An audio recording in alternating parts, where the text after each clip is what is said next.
Hello dear students, welcome back to Kataria pharmacy. तो बच्चों कैसे हो आप सभी? आई होप सभी ठीक होगे, सभी हेल्दी होगे और सभी की स्टडी अच्छी चली होगी।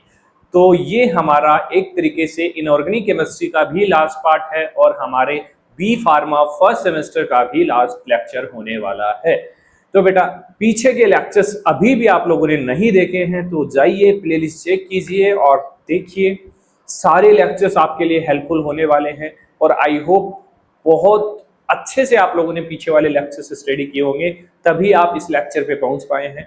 तो आई होप आप अपना एक प्यारा सा कमेंट जरूर इस लेक्चर पे छोड़ के जाएंगे कि आपने जो भी सब्जेक्ट्स पढ़े हैं क्या आपका रेस्पॉन्स है। दिल से एक कमेंट जरूर करना, जिससे हमें भी थोड़ा बहुत मोटिवेशन मिलेगा और आपके लिए हम इंपॉर्टेंट क्वेश्चंस की सीरीज ला रहे हैं, फास्ट ट्रैक रिवीजन ला रहे हैं, जिससे आप अच्छे से और अपनी स्टडीज को इंप्रूव कर सके। ठीक है, तो आज का हमारा यूनिट 5 होने वाला है। इसमें एक ही लेक्चर हमारा होने वाला है। इसमें हम स्टडी करेंगे रेडियो फार्मास्यूटिकल्स। थोड़ा सा अलग टॉपिक है लेकिन इंपॉर्टेंट है, क्वेश्चन जरूर देखने को मिलेगा क्योंकि भाई एक यूनिट है तो इसमें से एक क्वेश्चन तो आएगा ही। ठीक है, छोटा सा टॉपिक है, ज्यादा बड़ा नहीं है।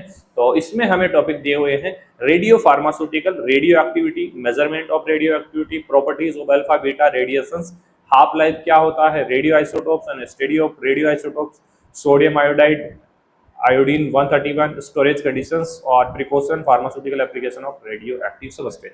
छोटे छोटे टॉपिक है, इन सभी के बारे में हम इस लेक्चर में देखेंगे। ठीक है, तो अभी तक अगर आपने चैनल को सब्सक्राइब नहीं किया कर लीजिए, आपको ही बेनिफिट मिलने वाला है इस चीज से। ठीक है, चलिए सबसे पहले रेडियो फार्मास्यूटिकल्स क्या होते हैं। देखिए, रेडियो फार्मास्यूटिकल्स, रेडियो और फार्मास्यूटिकल्स मतलब कि एक तरीके से रेडिएशन जो इमिट करने वाले कंपाउंड है उनको फार्मास्यूटिक्स के अंदर हम यूज कर रहे हैं, तो उनको हम बोलेंगे रेडियो फार्मास्यूटिकल कंपाउंड्स। ठीक है, तो radio pharmaceutical are radio active compound. अब रेडियो एक्टिव कंपाउंड क्या होता है? जो रेडिएशन इमिट करता है, अल्फा बीटा गामा रेडिएशन छोड़ता है ना, ऐसे कंपाउंड को हम रेडियो एक्टिव कंपाउंड बोलते हैं। तो radio pharmaceutical are radio active isotopes and use in, किसमें यूज करते हैं भाई इसको? रेडिएशन है तो डेंजरस हो सकता है, लेकिन हम यूज करते हैं इसका diagnosis, therapy and research in medicine के लिए। ठीक है, जितनी ज्यादा डेंजरस हैं रेडिएशंस उतनी ही हेल्पफुल भी हैं हमारे लिए, अगर सही तरीके से इनका यूज किया जाए तो। ठीक है, तो इस टॉपिक को ज्यादा कॉम्प्लिकेट नहीं बनाएंगे हम, क्योंकि आधे बच्चों को समझ में नहीं आता है, तो इसलिए हमने बहुत इजी तरीके से इसमें समझाने की कोशिश की है। इजी तरीके से हम आपको इस लेक्चर के अंदर समझाएंगे। ठीक है, तो ये सिंपल डेफिनेशन होगी कि भाई radio pharmaceutical are radio active compound used in diagnosis, therapy and research in medicine. Radio pharmaceutical वह रेडियोधर्मी यौगिक है जिनका उपयोग रोगों की जांच, डायग्नोसिस, उपचार, थेरेपी एंड अनुसंधान, रिसर्च में किया जाता है। याद रहेगी ना डेफिनेशन? बिल्कुल रहेगी।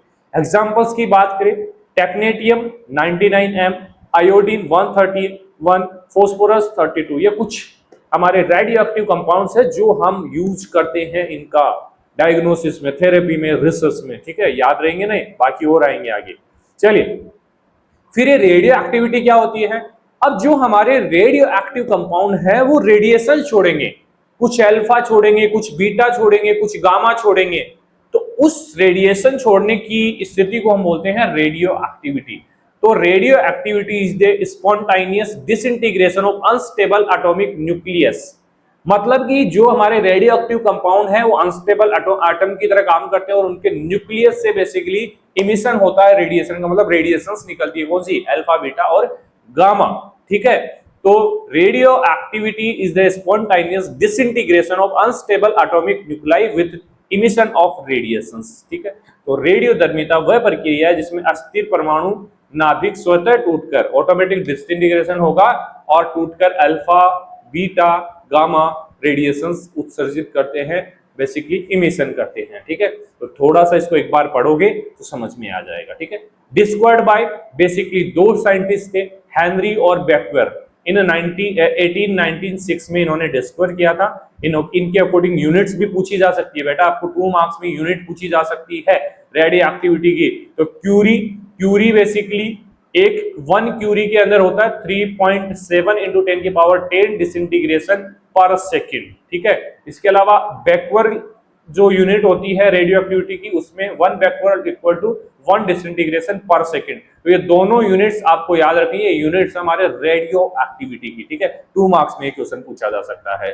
अब आता है मेजर्स कैसे करते हैं, रेडियो एक्टिविटी को चेक कैसे किया जाता है। तो 3 मेथड्स इसके अंदर बेसिकली यूज किए जाते हैं। 3 मेथड्स जो आपको नोट्स में मिल जाएंगे। गीगर मूलर काउंटर डिटेक्ट करता है alpha beta gamma giving clicking sound ये देकर कि हाँ भाई यहाँ पे alpha beta gamma rays release हुआ है। दूसरा मेथड है साइंटिलेशन काउंटर मेथड, इसमें रेडिएशंस रिलीज होगा, लाइट फ्लैश शो होगा इस एपरेटस में और इलेक्ट्रिकल सिग्नल्स मिलेगा, ठीक है। दूसरा मेथड ये है। तीसरा है dosimeter. Dosimeter worn by worker to measure exposure. तो वर्कर्स ऐसे फील्ड में काम करते हैं, रेडिएशंस वाले फील्ड में काम करते हैं, लेबोरेटरीज में काम करते हैं, तो उनको उन गले में लटका के रखते हैं, एक तरीके से जैसे आईडी कार्ड लगा होता है वैसे डोसीमीटर लगा के रखते हैं, जो बेसिकली वॉर्न करता है कि हाँ भाई ये जो भी रेडिएशन आ रही है वो मतलब एक लेवल होता है कि इससे ज्यादा रेडिएशन एक पर्सन के लिए, एक वर्कर के लिए हार्मफुल हो सकती है, तो वो डोसीमीटर बताता है। तो इसलिए डोसीमीटर यूज करते हैं बेसिकली जो वर्कर्स होते हैं ऐसे एनवायरनमेंट में काम करते हैं, तो इनके लिए बताता है कि भाई जैसे ही हाई लेवल होगा रेडिएशन का तो वो बीप करने लग जाएगा, इससे पता लग जाएगा कि हाँ रेडिएशन ज्यादा हो रहा है तो यहाँ से जाना चाहिए, ठीक है। चलिए, तो सेफ रखता है। प्रॉपर्टीज ऑफ रेडिएशंस की बात करें, प्रॉपर्टीज में ये भी आ जाएगा भाई क्या काम करते हैं। जैसे अल्फा पार्टिकल्स है हमारे, तो अल्फा हीलियम न्यूक्लियर है इसके अंदर, तो इसमें 2 प्रोटॉन होंगे और 2 ही न्यूट्रॉन होंगे, प्लस प्लस होगा एक तरीके से। पेनिट्रेशन बहुत कम पेनिट्रेशन करता है, वेरी लो पेनिट्रेशन करेगा, और स्टॉप बाय पेपर, अगर सामने कोई पेपर भी लगा देंगे तो स्टॉप हो जाएगा, ठीक है। स्टॉप का मतलब ये है कि इधर से अल्फा रेडिएशन जा रहा है, अगर सामने पेपर भी आ गया ना तो इसको क्रॉस ये नहीं कर पाएगा, ठीक है। इतना कम पेनिट्रेशन करता है। इंटरनल थेरेपीज के अंदर इसको यूज करते हैं। बात करें बीटा पार्टिकल्स की, ये थोड़ा सा हाई होगा, इसके अंदर electrons basically beta negative electrons भी है नेगेटिव, और पॉजिट्रॉन्स भी है पॉजिटिव, ठीक है, पॉजिटिव बीटा और नेगेटिव बीटा, ठीक है। तो एक तरीके से पेनिट्रेशन मॉडरेट होगा इसका। स्टॉप बाय एल्यूमिनियम शीट, अगर सामने पेपर की जगह एल्यूमिनियम शीट आ गई तो इसको क्रॉस ये नहीं कर पाएगा, एग्जाम्पल के लिए दिया हुआ है। डायग्नोस्टिक एंड थेरेपी के अंदर बेसिकली यूज करते हैं। अब आता है हमारा dangerous gamma rays. Gamma rays basically electromagnetic radiation होती है, ना इसका कोई मास है ना कोई इसके ऊपर चार्जेस होता है, ठीक है। और ये बेसिकली वेरी हाई पेनिट्रेशन करता है, नीड लेड शील्ड। इसको रोकने के लिए लेड जो होता है उसकी शील्ड चाहिए, उसको ही रोक पाएगी, बाकी कुछ नहीं रोक पाएगा इसको बेसिकली इमेजिंग कैंसर थेरेपी में यूज किया जाता है। कैंसर जो ट्यूमर्स होती हैं उनको खत्म करने के लिए गामा रेज का यूज किया जाता है, ठीक है। याद रहेगा ना, बिल्कुल ये प्रॉपर्टीज आपको याद रहनी चाहिए। हाफ लाइफ क्या होता है भाई, मतलब किसी भी प्रोडक्ट को आधा खत्म होने में जितना टाइम लगता है उसको हम हाफ लाइफ बोलेंगे। तो यही हम रेडियो एक्टिविटी की बात कर लेंगे, तो half life is the time required for radio active substance to reduce radio activity. मतलब कि जो रेडियो एक्टिव सबस्टेंस है वो अपनी रेडियो एक्टिविटी को रिड्यूस करेगा हाफ, उस टाइम को हम क्या बोलेंगे, half life of radio active compound. Half life of the required for a radio active substance to reduce it radio active to half of its original value. Original से half ये reduce हो जाएगा, उस condition में उसको हम बोलेंगे half life. तो अर्धआयु वह समय है जिसमें किसी रेडियोधर्मी पदार्थ की सक्रियता अधिक हो जाती है, ठीक है। ये लीजिए एग्जांपल्स की बात करें, जैसे टेक्नेटियम 99M है, ये 6 आवर है इसका हाफ लाइफ, डायग्नोसिस के लिए यूज होता है। इसके अलावा आयोडीन 131 है, 8 डेज इसका हाफ लाइफ होता है। थायराइड थेरेपी के लिए इसको यूज किया जाता है। एग्जांपल्स भी आप याद कर लेना। आगे है रेडियो आइसोटोप्स। आइसोटोप्स मान लीजिए एक ही कंपाउंड का दूसरा रूप होता है, जैसे आयोडीन है तो आयोडीन का दूसरा रूप क्या है, आइसोटोप आयोडीन 131 जो बेसिकली थायराइड में यूज होता है, ठीक है। तो radio active isotopes are isotopes of an element. Element मान लीजिए कि आयोडीन हमारा एलिमेंट है, तो इसका आइसोटोप हमारा है आयोडीन 131। ये आइसोटोप होगा जो बेसिकली रेडिएशन इमिट करेगा, रेडिएशन निकलेगी। अब हमारे नॉर्मल आयोडीन से तो रेडिएशन नहीं निकलेंगे, लेकिन जो रेडियो एक्टिव होगा, रेडियो आइसोटोप होगा उससे रेडिएशन इमिट होगी, ठीक है। तो isotope an element which are unstable होगा और इमिट करेगा रेडिएशन, ठीक है। ये स्टेबल है हमारा कंपाउंड, लेकिन ये अनस्टेबल होगा और रेडिएशन इमिट करेगा, उसको बोलेंगे रेडियो आइसोटोप। रेडियो आइसोटोप वे समस्थानिक होते हैं जो अस्थिर होते हैं और रेडिएशन उत्सर्जित करते हैं। एग्जाम्पल सोडियम आयोडाइड, आयोडीन 131, ये आयोडीन का हमारा आइसोटोप है। Properties emit beta therapy, beta radiations basically therapy के लिए रिलीज करेंगे। गामा फॉर डायग्नोसिस, और हाफ लाइफ इसका होता है 8 डेज, ठीक है। थेरेपी और डायग्नोसिस में बेसिकली इसका यूज किया जाता है। यूजेस की बात करें तो थायराइड स्कैनिंग में इसको यूज करेंगे। ट्रीटमेंट फॉर हाइपरथायरॉयडिज्म, अगर थायरॉयडिज्म लेवल बढ़ गया है तो उस कंडीशन में, थायराइड कैंसर हो गया है तो थायराइड को खत्म करने के लिए भी radio active isotope of sodium iodide use करेंगे, ठीक है। तो these are the uses of sodium iodide 131, sorry iodide 131। Storage conditions की बात करें तो लेड कंटेनर, शीशा वाले बक्से में इनको स्टोर किया जाता है बेटा। Cool and dry dark place पे इनको रखा जाता है। रेडिएशन हजार्ड सिंपल का लेबल मेंशन होना चाहिए भाई, डेंजरस, ठीक है, डेंजरस लिखा हुआ होना चाहिए, जैसे लाइट के खंभों पे लिखा हुआ होता है डेंजरस 21,000 वोल्ट का झटका। एक्सिस रिस्ट्रिक्टेड, एरिया जो होता है वो रिस्ट्रिक्टेड होना चाहिए, ऐसे ही किसी की एंट्री नहीं होनी चाहिए, ठीक है। These are storage conditions. बात करें प्रिकॉशन इन हैंडलिंग, क्या क्या प्रिकॉशंस बरतना चाहिए, हैंडलिंग कैसे करनी चाहिए।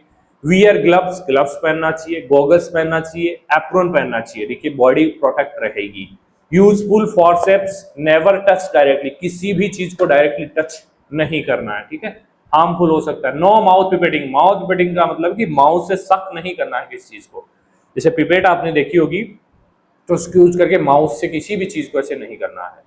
Dosimeter must be worn, dosimeter पहने रखना है, जिससे जो भी रेडिएशन की लेवल बढ़ेगी तो डोसीमीटर आपको अवेयर कर देगा, ठीक है। तो ये इंपॉर्टेंट है, डोसीमीटर के बारे में हमने बताया था।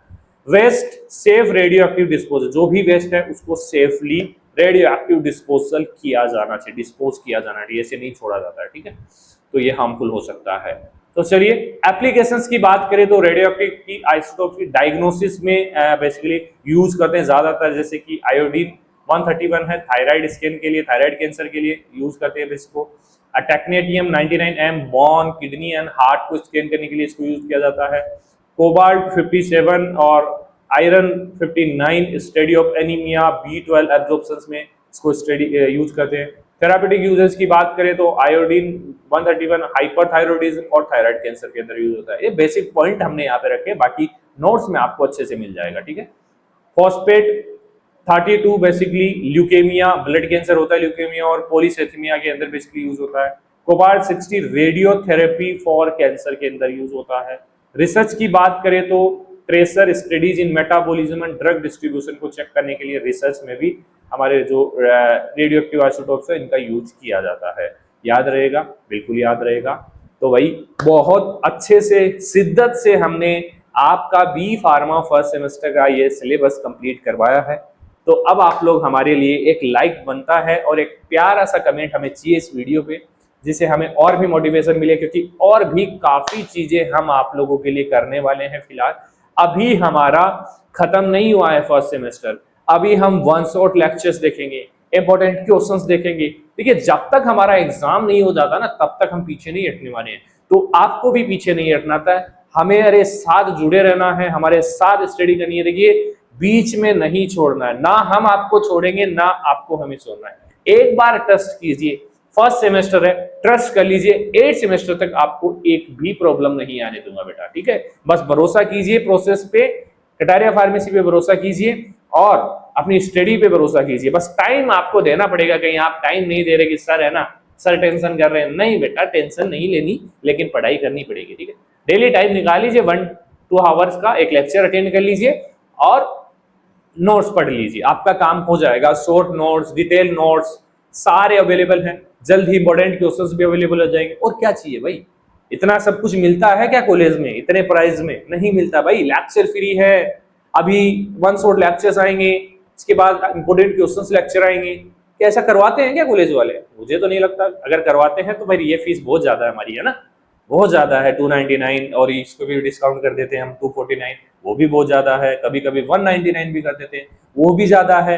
शॉर्ट नोट्स के लिए 99 और 75 कभी कभी, वो भी ज्यादा है ना, सारी चीजें ज्यादा है। तो रिक्वेस्ट है, ज्वाइन कटारिया फार्मेसी और अपने दोस्तों को भी बोलिए, और बाकी कोई भी क्वेरी हो इस नंबर पे आप कॉल व्हाट्सएप कर सकते हो, ठीक है। मिलते हैं नेक्स्ट सेक्शन में, धन्यवाद।